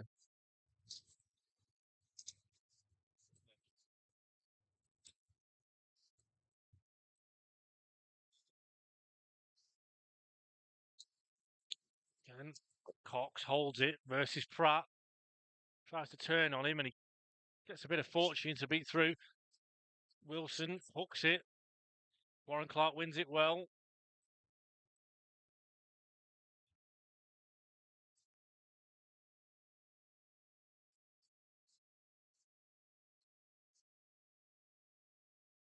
Be another substitution for Merthyr with number 9 Brandon Smalley.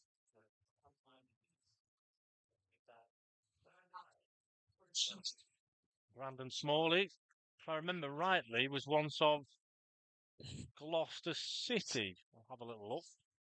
He's definitely playing in the Welsh Premier League as well, if I remember rightly. Yeah, he was at Gloucester City before he signed for the Martyrs. I knew I wasn't imagining things.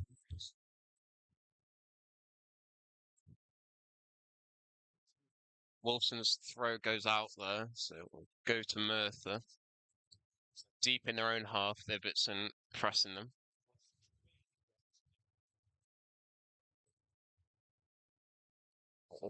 Smirden's long ball. Through it from Smithy. Again, 5 or so minutes plus added to play, and the minute it's looking tough, isn't it, to see where a goal's going to come from if you're a Chorley player.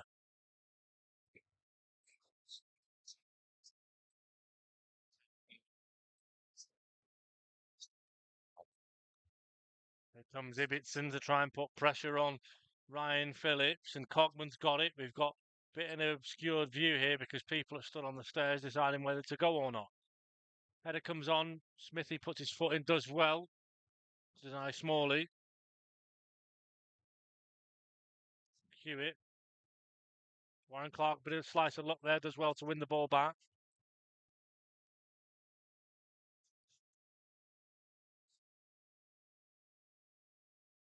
John Nolan just a bit of a word with Craig Hewitt, asking him to hold the ball a bit better. Merthyr are going to make another change.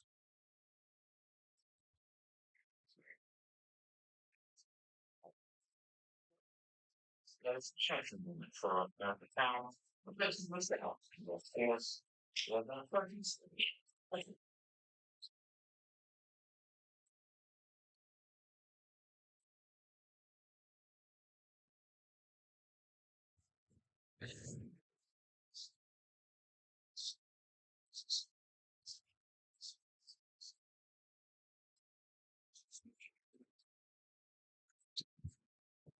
Irwin will launch another free kick into Merthyr's half here.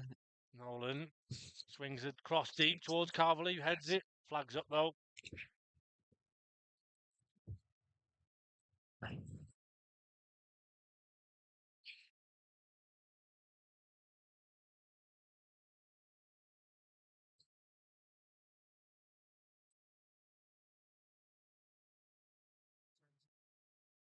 +5.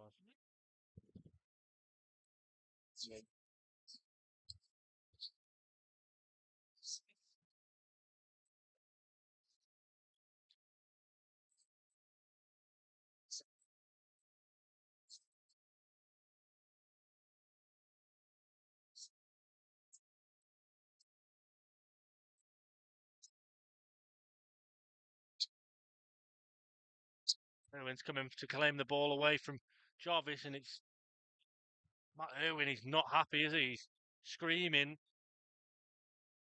His teammates have got to do better.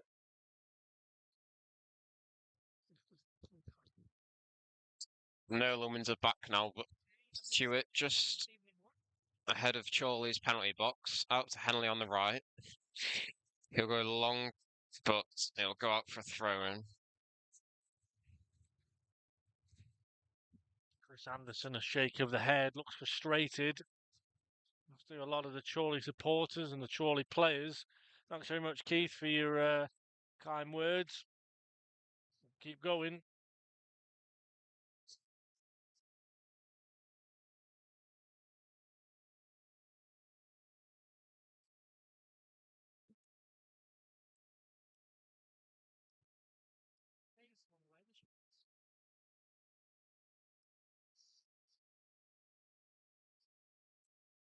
Merthyr still with the ball here in their own half, but Clark goes in with a tackle, but Merthyr clear it away.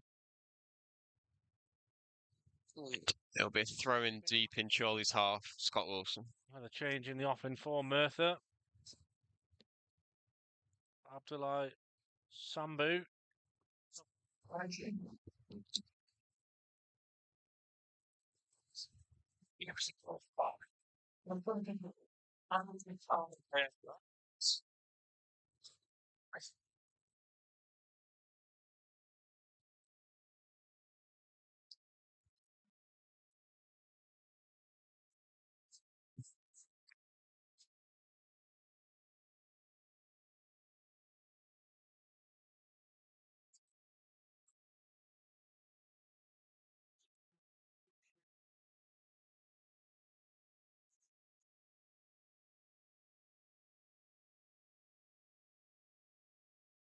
The line it comes from Wilson, flicked on by Clark.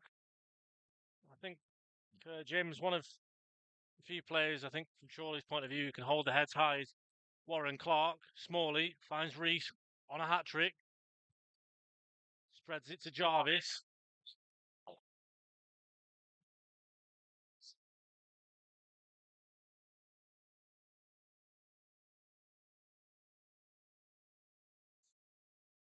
Jarvis digs out the cross. The two substitutes combine. A shot comes in from the Merthyr player. It was Morgan Lewis who fires it wide. Yeah, I think as you were saying though, I think Warren Clark can hold his head high in a different position to normal, starting in almost a number 10 position and then being forced into a small midfield 3. He just brought a lot of energy to the team. He's one of these players who just never gives up. You know, you can't fault the commitment and the intent of a lot of these Chorley players, but Merthyr have been the better side. I didn't see a board go up to see how many minutes were added on there.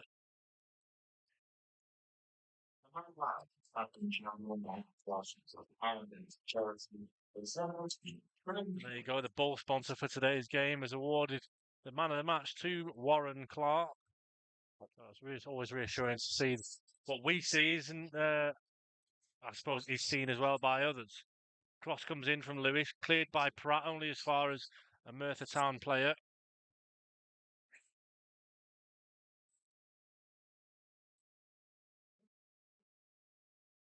Williams sends a long cross into the box, but he'll go out for a Chorley goal kick.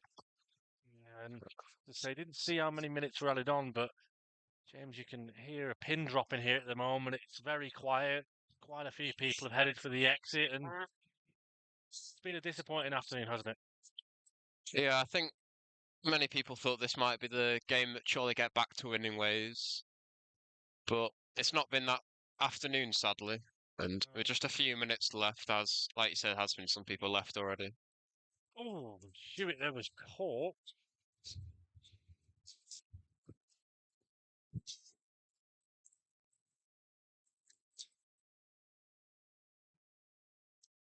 Again, didn't get any confirmation of how many minutes were added on at the end of the game, but probably not going to matter an awful lot. Anything now will be nothing more than a consolation goal for Chorley.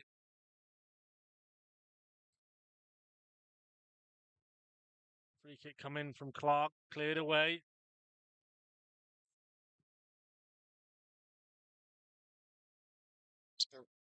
Irwin comes and claims and kicks it out of play. Throw comes in, it's over the top of Reese. He's taking a touch, he's still going, he's still battling on. Been excellent for me, Ricardo Reese, this afternoon. James, you mentioned his goal scoring record in this league this season and in seasons past at lower level. He's certainly looked up for it today. Yeah, he's definitely looked the best player on across both teams today and caused Chorley a lot of problems. Could have got more than 2 goals. Free kick given the other way.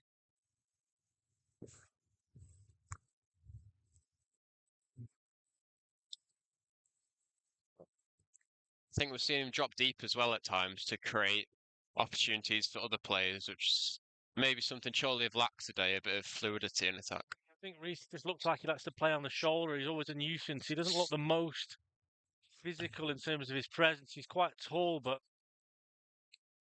he's just been a nuisance. And he's obviously took his first goal really well, the second from the spot, and could have had a hat-trick, and that will do it. Full-time whistle blows here at the Grant Store Victory Park Stadium. It ends Chorley 0, Merthyr Town 2. Well, James, reflecting on that, as was mentioned, a disappointing afternoon for the Magpies, and now I guess a quick wanting to get this one out of the minds and on to Peterborough Sports next Saturday on the road. A tough game against Phil Brown's team, and also the FA Trophy draw next Monday. But like I say, just disappointment overall. Yeah, it's definitely not been the day that many Chorley fans would have hoped for, with Merthyr making a long journey here and coming back with 3 points. But Well, we hope that next Saturday at Peterborough Sports, Chorley can get back to winning ways and hopefully not turn a form from there. Just not Chorley's day. Obviously, matters made worse with Adam Blakeman's red card. The penalty there was no real complaints about. And the goal right on half-time kills Chorley to a certain degree, I think. But again, we'll bounce back stronger. Not a great run at the moment for the Magpies, but as we always do, we always will come back stronger. So from me, Pete, and from James, thanks very much to everybody for listening in. Have a great rest of your week.